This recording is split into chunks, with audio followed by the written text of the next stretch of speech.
Hello everyone, my name is Devendra Sharma and I welcome you all to a master series. चलिए एक और question जो है हम इस पर्टिकुलर वीडियो में डिस्कस करेंगे। ये पूरी जो है सीरीज चल रही है, ठीक, और पूरी कोशिश है आपकी जो 5 आउट ऑफ 5 का जो है इस चैप्टर से नेशनलिज्म यूरोप से पूरा कवर हो आपके, और वो क्वेश्चन आपको देखने को मिले आपके बोर्ड एग्जाम में जो हमारी ब्रह्मास्त्र सीरीज से बिल्कुल आपके सामने आएगा। चलिए तो पूरी कोशिश की जा रही है यहाँ पर, तो जितने भी पीवाई के क्वेश्चंस हैं सीबीएसई के वो पूरे आपके सामने जो है विद एक्सप्लेनेशन जो है और विद पॉइंट्स जो है वो आपके सामने आपको देखने को मिल रहे हैं। चलिए एक और क्वेश्चन जो है लिबरल्स के ऊपर अगेन। सो कहा गया है जो 1848 का जो पीरियड था उसको कंसीडर किया जाता है it was a period of revolution of liberals. ठीक है, क्वेश्चन यहाँ पर पूछा गया है। ठीक है, तो उसी टॉपिक को हम डिस्कस कर रहे हैं, क्या था ये। चलो थोड़ा सा बैकग्राउंड देखते हैं।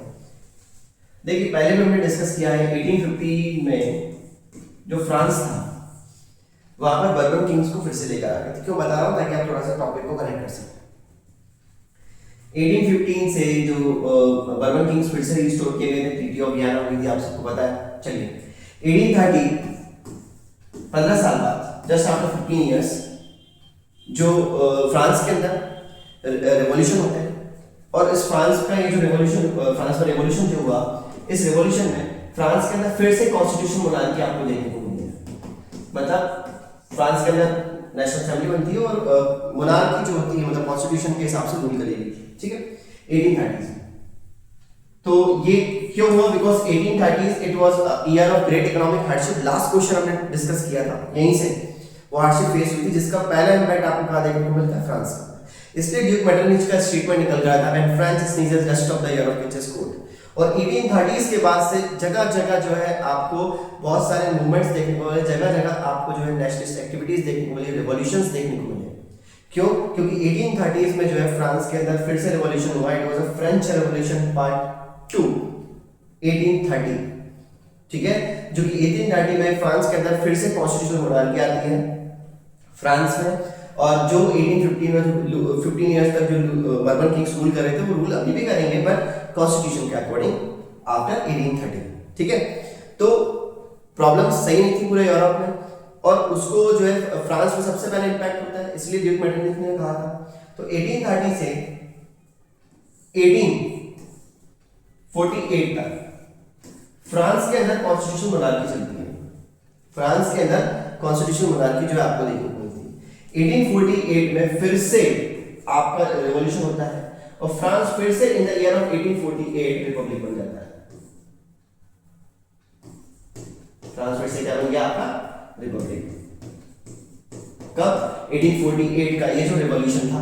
ठीक है, इस पर्टिकुलर जुलाई रिवॉल्यूशन ऑफ 1848 से फिर से आपका फ्रांस क्या बन गया? रिपब्लिक। तो ये मैंने इसलिए बताया ताकि अब आप इस पर्टिकुलर ये जो क्वेश्चन है इसको कनेक्ट कर पाएंगे, और इसका जो प्रीवियस क्वेश्चन जो हमने डिस्कस किया ना उसको भी देख पाएंगे कि वो जो इवेंट हुआ था, मतलब जो वाइड स्प्रेड आपको कैसे इकोनॉमिक हार्डशिप लोग फेस कर रहे हैं, तो लोग इकोनॉमिक हार्डशिप फेस कर भी रहे हैं, वो तो चल ही रहा है, साथ साथ जगह जगह पर, not in any only one area, all over the Europe आपको रेवोल्यूशंस भी देखने को मिल रहे हैं। ठीक है, और अभी इस पर्टिकुलर क्वेश्चन में देखने को मिलेगा लिबरल्स के कहां का रेवोल्यूशंस हुए। ठीक है, तो मैं वही बात मैं बोल रहा हूं कि 1848 में जो है आपको फ्रांस फिर से रिपब्लिक बनता है। अब यहां पर एक इंसिडेंट हुआ था 1845 का। 1845 में हुआ क्या था? फ्रांस के अंदर जो सिलेसिया वाला एरिया है, सिलेसिया के जो वर्कर्स थे, ठीक है, उन्होंने कॉन्ट्रैक्टर्स जो थे, ठीक है, क्या था प्रॉब्लम? ये थी कि कॉन्ट्रैक्टर्स ने यहाँ पर जो वर्कर्स थे उनकी जो पेमेंट थी उसको रिड्यूस कर दिया था। ठीक है, वर्कर्स को रॉ मटेरियल प्रोवाइड करते थे कॉन्ट्रैक्टर्स, और उनसे जो भी फिनिश गुड है वो लिया करते थे, पर जो पेमेंट अब जो दे रहे थे वो बहुत रिड्यूस कर दिया। इसलिए सिलेसिया के वर्कर्स ने जो क्या करा, एक मूवमेंट शुरू करा। वही 1845 से जो मूवमेंट शुरू होता है, तो फाइनली 1848 में जाकर खत्म होता है। It is French revolution part 3। 1848 Republic, France फिर से रिपब्लिक बन जाता है। ठीक है, तो ये पूरी स्टोरी आपको यहाँ पर मैंने फ्रांस की बताई है। अब ये तो फ्रांस में चल ही रहा है, पर फ्रांस में जब चल रहा है तो पूरे यूरोप में इसका क्या होगा? इंपैक्ट होगा। तो यूरोप में जगह जगह चीजें होंगी, क्या होगा? चलिए अब देखते हैं। तो द इवेंट ऑफ फरवरी 1848 इसे फरवरी रिवॉल्यूशन कहा जाता है in France had brought about the abdication of monarchy, how can we explain the February Revolution of France?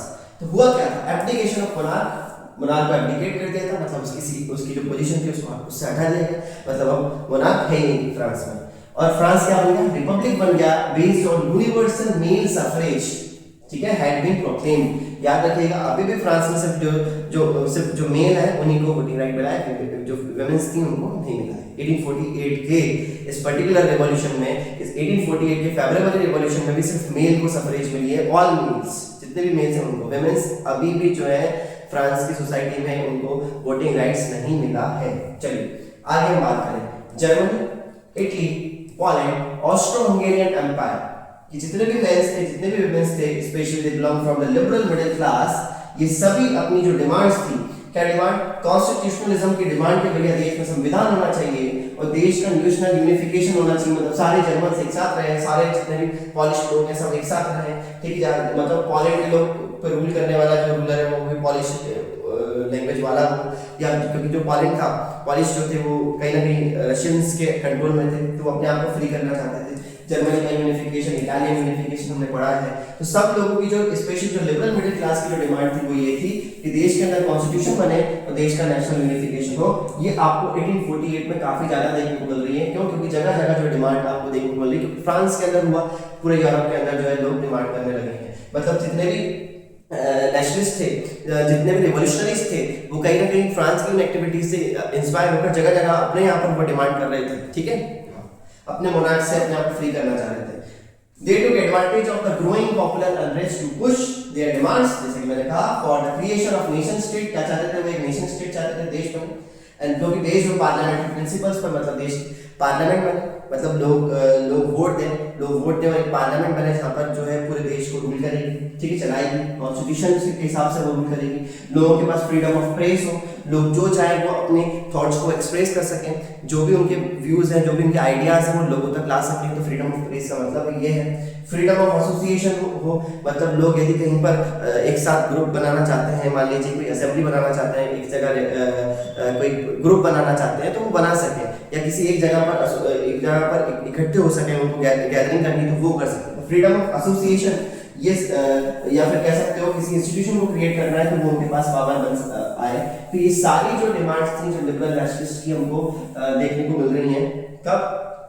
During the time of revolution, जब चल रहे हैं उन रेवोल्यूशंस में ये डिमांड हमको देखने को मिल रही है। कहाँ पर? यूरोप के अंदर, हर जगह। ये कॉमन पॉइंट्स हैं, ये ऐसा नहीं किसी एक स्पेसिफिक यूरोप के किसी एक स्पेसिफिक रीजन की बात कर रहे हैं। जितने भी लिबरल नेशनलिस्ट थे उस समय 1848 के, during the time of this 1848, जहाँ क्योंकि पूरे यूरोप में आपको रेवोल्यूशंस देखने को मिले हैं, आगे पीछे आपको कुछ ईयर्स का फर्क मिलेगा, पर जो डिमांड्स है लिबरल नेशनलिस्ट की वो सारी ये डिमांड्स जो कि आप अभी हम डिस्कस कर रहे हैं, ठीक है, तो आपको कंफ्यूज नहीं होना है। चलिए यदि हम जर्मन रीजन की बात करें तो देखो यहाँ पर एक एग्जांपल्स, आपको एग्जांपल्स दिए हुए हैं बुक में, एनसीईआरटी आपको एग्जांपल्स के थ्रू बता रही है कि चलो अब आपको हम एग्जांपल बताते हैं कि कहां पर एक लिबरल नेशनलिस्ट कहां पर जो है कॉन्स्टिट्यूशनलिज्म की डिमांड कर रहे हैं, कहां पर पार्लियामेंट की डिमांड कर रहे हैं। तो किया कहां पर? जर्मनी का एग्जांपल आपको गिवन है। जर्मनी के जितने भी लिबरल नेशनलिस्ट थे उन्होंने क्या करा? बहुत सारे पॉलिटिकल एसोसिएशंस ने जो है क्या करे, वहां के जो मिडिल क्लास के जो लोग थे, ठीक है, स्पेशली इसके अंदर बिजनेसमैन हो गए, प्रॉस्पेरस आर्टिसंस हो गए, ये सारे एक साथ लोग आते हैं और सिटी ऑफ फ्रैंकफर्ट में जाकर, ठीक है, जो प्रशिया के रूलर थे उनके साथ जाकर उनके साथ जाते हैं, उनसे बोलते हैं कि जो एक ऑल जर्मन नेशनल असेंबली को फॉर्म करते हैं और बोलते हैं कि इसे एक्सेप्ट करो। पर जो प्रशिया के जो रूलर होते हैं उसे कहीं ना कहीं क्या कर देते हैं, एक्सेप्ट करने से मना कर देते हैं। और इसमें बहुत बड़ा रोल वहाँ के जो जंगलर्स थे, जो लैंडलॉर्ड्स थे, उन्होंने भी जो है प्रशिया के जो रूलर थे उनका साथ दिया, ठीक है। तो जो अटेम्प्ट था लिबरल नेशनलिस्ट का जर्मनी में, ठीक है, कि पार्लियामेंट एक कॉन्स्टिट्यूशनलिज्म क्रिएट करना, एक पार्लियामेंट क्रिएट करना, वो फेल हो चुका था क्योंकि राजा ने उसको एक्सेप्ट नहीं किया। तो issue of extending political rights to women, चलिए वुमेन्स की हम बात करें, क्योंकि एक जो लिबरल नेशनलिस्ट थे उनमें से बहुत सारे आपको ये भी देखने को मिलेगा कि बहुत सारी जगहों पर वुमेन्स भी अपने वोटिंग राइट्स को की डिमांड करती हुई नजर आ रही है नेशनल मूवमेंट्स में। मतलब ये जो आपको मूवमेंट्स देखने को मिल रहे हैं लिबरल नेशनलिस्ट के, वहां पर वुमेन्स भी अपने पॉलिटिकल राइट्स की डिमांड कर रही हैं। क्यों? क्योंकि उनको वो नहीं मिल पा रहे हैं, राइट्स नहीं मिल पा रहे हैं। तो it was also controversial one liberal movement, ठीक है, जिसमें आपको देखने को मिला कि जो लार्ज नंबर्स थे वुमेन्स के, and participated actively all over the years, ठीक है, क्योंकि विमेंस ने काफी पार्टिसिपेट किया था इन लिबरल मूवमेंट्स में, तो विमेंस भी चाहेंगे कि अपनी जो डिमांड्स हैं वो उनकी फुलफिल हो सकें, इसलिए विमेंस ने खुद के भी पॉलिटिकल एसोसिएशंस बनाए, खुद की न्यूज़पेपर्स को भी जो है उन्होंने पब्लिश कराया, ठीक है। तो कहने का मतलब ये खुद की पॉलिटिकल मीटिंग्स भी उन्होंने करी, और इन सभी ये सभी जो काम कर रही है वुमेन्स को इसलिए कर रही है ताकि वुमेन्स को वही पोजीशन मिल सके सोसाइटी के अंदर जो एक मैन को मिल रही है, ठीक है। वुमेन भी जो है उस पार्लियामेंट का असेंबली का पार्ट बन सके, वुमेन्स के पास भी वोटिंग राइट हो, ये डिमांड्स आपको लिबरल मूवमेंट्स में देखने को मिल रही हैं। इसलिए 1848 के जो लिबरल मूवमेंट्स थे वो वुमेन्स की डिमांड कर रहे हैं, कॉन्स्टिट्यूशनलिज्म की डिमांड कर रहे हैं, पार्लियामेंट की डिमांड कर रहे हैं, फ्रीडम ऑफ प्रेस की डिमांड कर रहे हैं, फ्रीडम ऑफ एसोसिएशन मतलब कि वो खुद का एक कोई भी व्यक्ति जो है वो पॉलिटिकल पार्टी से ग्रुप बना सकता है, ठीक है, ये होता है फ्रीडम ऑफ एसोसिएशन। तो ये सारी डिमांड्स आपको देखने को मिल रही हैं किसकी, लिबरल नेशनलिस्ट जो कि इस पर्टिकुलर टाइम पीरियड पर 1848 में जो रिवॉल्यूशंस कर रहे थे ऑल ओवर द यूरोप, ठीक है, किसी एक स्पेसिफिक एरिया की बात नहीं कर रहा, हर जगह जहां भी लिबरल नेशनलिस्ट थे ना उनकी यही आपको डिमांड्स देखने को मिलती हैं। आई होप आपको ये टॉपिक क्लियर हुआ होगा। फ्रेंच रिवॉल्यूशन के साथ मैंने इस पर्टिकुलर चीज पूरे टॉपिक को कनेक्ट किया है, आप पूरा इसको समझने की कोशिश कीजिएगा, ठीक है। यदि आपको वीडियो अच्छा लगा तो ज़्यादा शेयर कीजिए, लाइक कीजिए। Thank you so much.